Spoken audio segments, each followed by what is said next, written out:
'n Paar weke gelede was Lorenzo Davids van Community Chest hier en het vertel hoe hulle eie kantoorgebou opgegee het as verblyf vir haweloses. Om ons meer van hierdie onwatsigtige dae te vertel, verwelkom asseblief weer vir Lorenzo as ook Carlos, die woordvoerder, en Anda, die voorsitter van die Strandfontein Haweloses se aksiekomitee. Baie welkom hierso by ons. Baie dankie. Lorenzo, net gou vinnig weer vir die wat nie die storie ken nie. Hardloop net gewees vir ons daardeur en hoe julle besluit het om julle kantoor oor te gee. Ja, 25 Mei Afrika Dag. Toe gebeur hierdie groot event waar ons mense wat voorheen by Strandfontein woonagtig was in daai kamp in ons gebou ingeneem het. Dit het gereën, dit was koud die aand en ons het vir hierdie twee menere in die gebou ingebring en gesê, wil julle graag hier slaap? En dit was ons kantore met kompers en boeke en goeders en furniture en alles. En hulle sê, hulle loop so deur die gebou, bietjie so, jy weet, asof hulle, dis nou nie te nice 5-star nie. Ja. En toe sê hulle, ja, en toe kom 180 mense in daai gebou in. En hulle is nou nog daar. En hulle is nou nog daar. Besef my, hoe het julle die kantoor ingerig as dit kom by wasgeriewe en kombuis? Wat het julle daar gedoen? Dit was totaal spontaan. Hulle het self besluit. Ons het net, ek het vir Anda die sleutels gegee en gesê, hier is die gebou, jy kyk agter dit, dis alles julle sinne, en toe loop ek dit by die voordeur. En wat daarna gebeur het, was alles hulle planne. Ek het heeltemal vertrou met daai gebou. Ek sê altyd vir Lorenzo, ek sê dit vandag nog, as ons 10 minute gehad het om daaroor te dink, sou ons nee gesê het. Hoekom? Dink daaraan, hier is 'n kantoor wat heeltemal toegerus is. Heeltemal toegerus is met die nuutste en die... Now you're taking... Sorry, I'm going to go to English sometimes as well.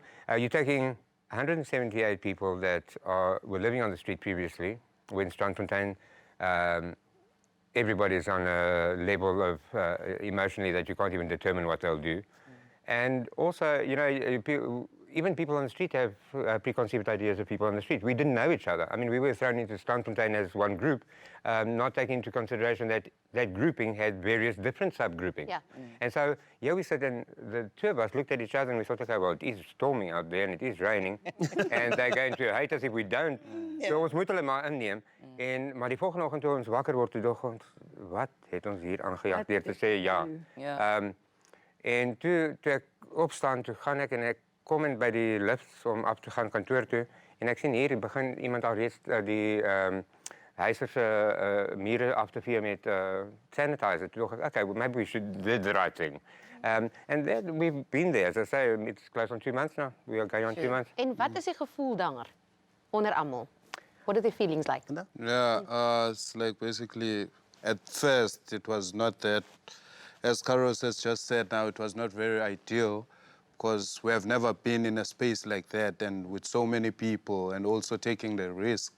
It's like, this man just gave us a key to his building and now we just have to make sure that nothing is missing. He gets everything with different agendas because everybody has their own agendas.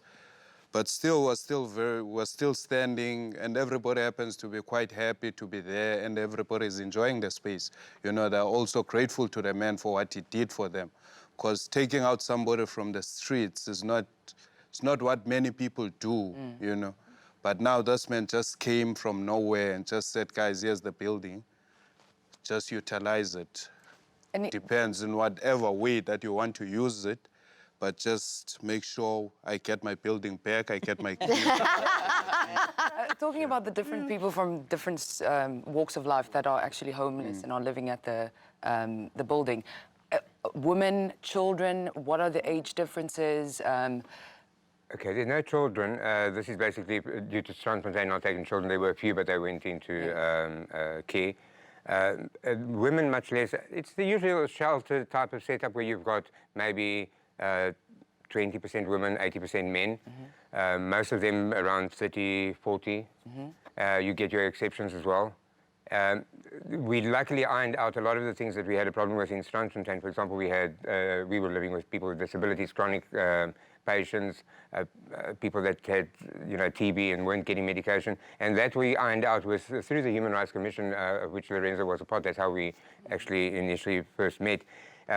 So those things were ironed out. By the time we landed back on the street, when this group of people were supposed to go into the Kulenburg site, which is now being, well, hopefully opened very soon, that is where we were meant to be.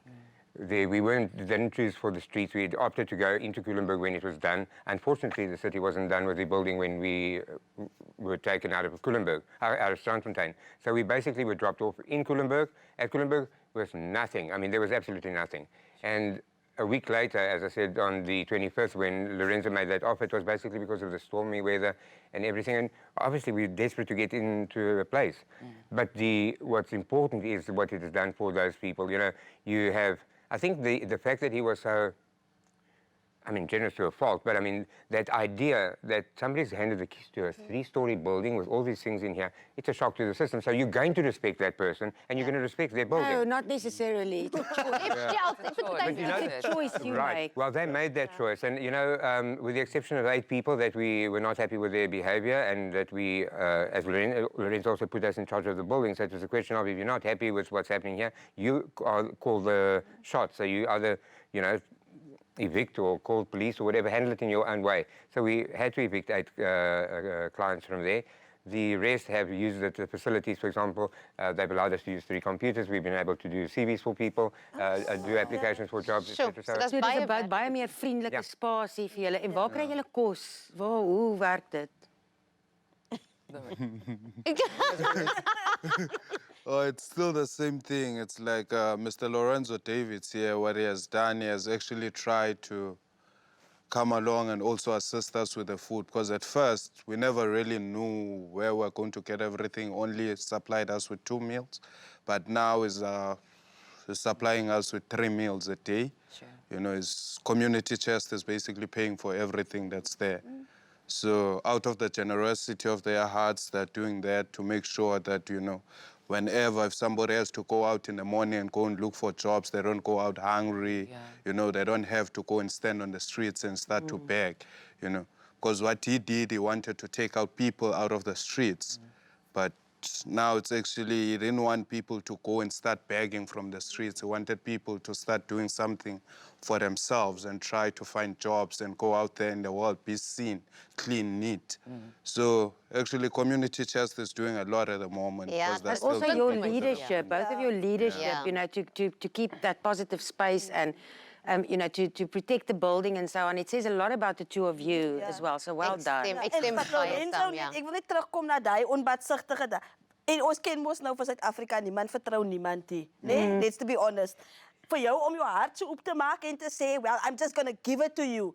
I can't do this, so I'm just doing it. I'm not going to second guess and waar is julle IDs? Let me see who's in here. You're just gonna. It takes an enormously special individual to come to that point where you can just give over and with trust. So I must say, yeah, it touches my heart, man. Maar Kay, I must say, I die made beste the van most- alles, het hou nie daarop nie. Ek moet julle in die rede val. Want Lorenzo, jy het nog 'n boodskap vir hulle vanaand. I met the most amazing people. They surprised me.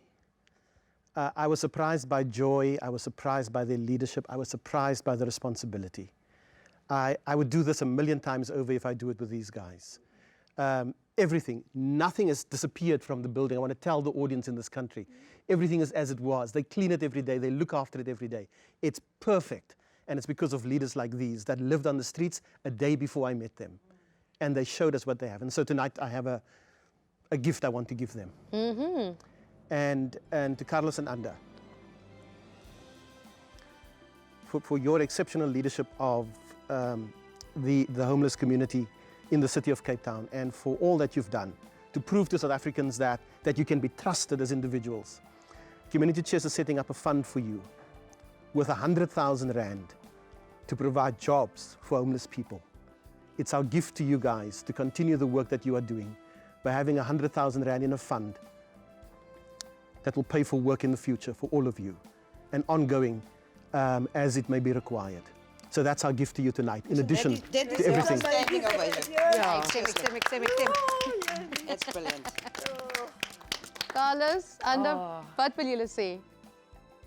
Nothing surprises me of this man, I must be honest, Lucy. I just said to you, nothing, absolutely nothing. But Lorenzo knows my passion with regards to homeless people and uplifting and empowering them, so this is absolutely Dis Wonderful, thank you. fantasties. Baie dankie. Baie dankie vir julle leierskap, soos wat almal nou gesê het. En Lorenzo en Community Chest. Die hele goeie dade hou net hier op. Baie dankie vir wat julle Groot doen. plesier. Baie dankie vir julle En ook. dis dit van ons. Kom kuier weer volgende week saam en tot dan gaan kyk na ons foto's en video's op Facebook. Sien jou volgende week.